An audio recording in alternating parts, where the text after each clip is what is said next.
All right, so we want to talk about relationships, the important part they have in growth. And I want to do a little science experiment with the help of my partners here. And with science experiments, it's always safety first. So we're going to put on our safety glasses. And we only had 2 sets, so Daniel's wearing his 3D glasses to be extra safe. But you've always heard the saying, you know, that paper and fire don't mix, that if you put paper in a flame, it's going to burn. And we're going to disprove that today. All right, so Daniel, if you'll hold the paper out for me. We're going to be MythBusters. That's right, we're MythBusters. And I'm going to put the flame under here, and it didn't burn. No fire, no fire. Okay, good job, Daniel. You can go, buddy. And so Elijah, I want you to hold it. And you think, oh, you just didn't hold it under there long enough. So let's hold it. Let's do it maybe just a little bit slower, a little bit longer, moving it around. Nope, still didn't catch on fire. Okay, thanks, buddy. You guys can go play. Appreciate your help. So you think, okay, well, what if you just held it under there? What if you just held that flame under there? If we just hold that flame under there, what's going to happen? Pretty soon, it's going to catch on fire if it stays there long enough. There's a verse in Proverbs that talks about sort of this same principle. Proverbs 13:20 says, "He who walks with the wise grows wise, but a companion of fools suffers harm." And I probably look kind of foolish still talking in my safety glasses. Let me read that again. "He who walks with the wise grows wise, but a companion of fools suffers harm." And this is a critical biblical principle. And I like the way Andy Stanley said it. I'm going to quote Andy Stanley. He says, "Our friends will always influence and sometimes determine the direction and quality of our lives." They'll always influence and sometimes determine the direction that we go. That's just the nature of relationships. Just like when you hold a paper under a flame long enough and it's going to burn, the people that you hang out with, if you hang out long enough, they're going to start to influence you. You can ignore that principle. You can think you're above it, that you're better than it, but it doesn't change the fact that it's true. And so you can either put that principle to work for you in your life, or you can just allow it to work against you. Now, some of us have kind of got it working for us. Some of us maybe are at a stage in life where we're, for the most part, surrounded by people who are like-minded. They think and believe very much the same way we do. And so we're kind of benefiting from this truth of having those people around us. So, for example, for me, if this week I were to have a meeting with our community group leaders, and in that meeting, I just lose it. And I start cussing, and I start talking about how the people at church are just getting on my nerves, and going on and on.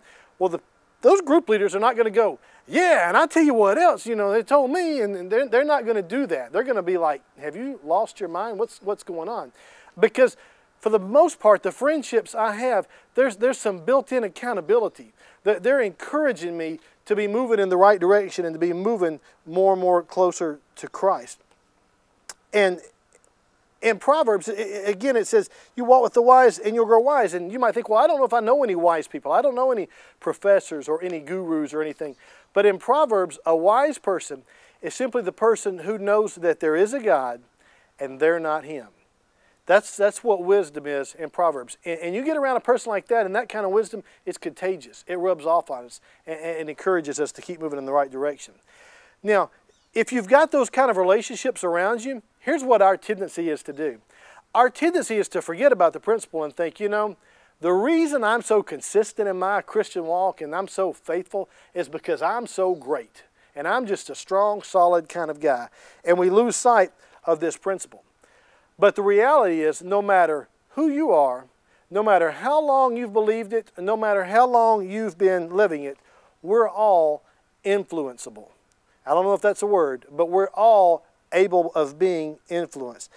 For me, I think back across the different jobs I've had from the time I was a teenager to now, and I can see how I was oftentimes a different person depending on where I was at, which job I was at. And it really came clear to me when I began to work from home.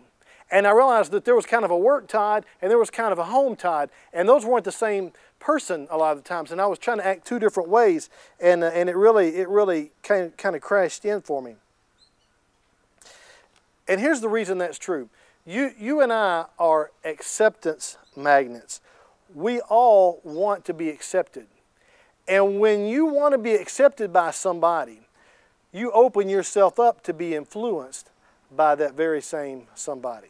And we all crave that acceptance. Now, I want to share a fact with you, and it might strike you a little strange at first, and you might disagree, but here's the fact. Our friendships have more power over us than our convictions. Let me say that again. Our friendships have more power over us than our convictions. And you might think, well, not me. I'm a strong person, and I've got solid convictions and all that, and that's not true for me. Here's the reality, if we're honest. Every single one of us has violated a conviction at some point with somebody else. We've all done that. Every single one of us. People, to me, can be like, well, what do you do? I thought you were like a church person. And I'm saying, well, I'm the pastor, but I'm not sure I'm a church person.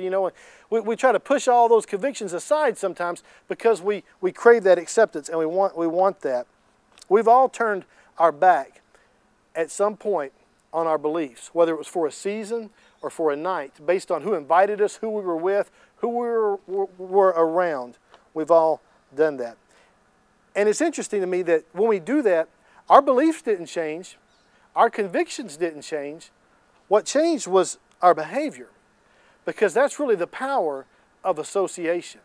You hang around it long enough, you're going to get burned. You're going to get harmed.